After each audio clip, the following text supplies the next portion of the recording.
donc contre le mariage, donc il se prononce pour le contrat de relations multiples et le statut de polyconjoint.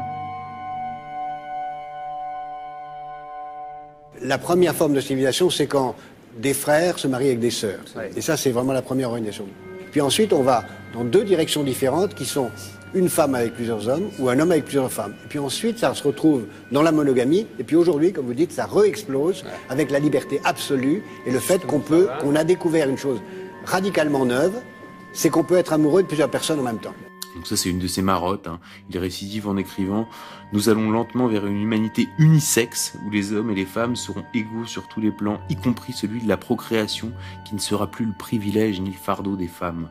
Nous allons inexorablement vers une humanité unisexe, sinon qu'une moitié aura des ovocytes et l'autre des spermatozoïdes, qu'ils mettront en commun pour faire naître des enfants, seuls ou à plusieurs, sans relation physique et sans même que nul ne les porte.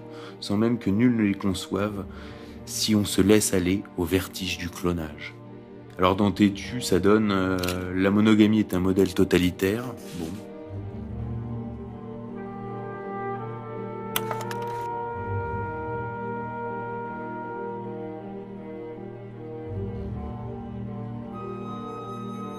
Alors Joyce Forman, je pense que c'est la fin de piste pour les hommes. Elle a trouvé un moyen de régler le problème, pour tout le monde. Elle dit l'objectif n'est plus l'égalité des sexes, c'est qu'il n'y ait plus qu'un seul sexe. Que dit aussi Virginie Despentes dans son livre, c'est tous ensemble, c'est-à-dire justement cette virilité-là, partageons-la tous ensemble, les hommes et les femmes, voilà, que les mecs se féminisent, que les femmes se virilisent, faisons un petit peu circuler, et aussi faisons circuler le ventre et la tête, puisque vous vous dites, voilà, les femmes sont merveilleuses parce qu'elles sont du côté du ventre, elles enfantent, etc. Puis les hommes, c'est le cerveau.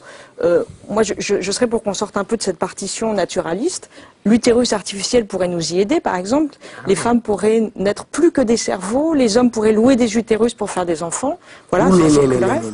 Je ne comprends pas la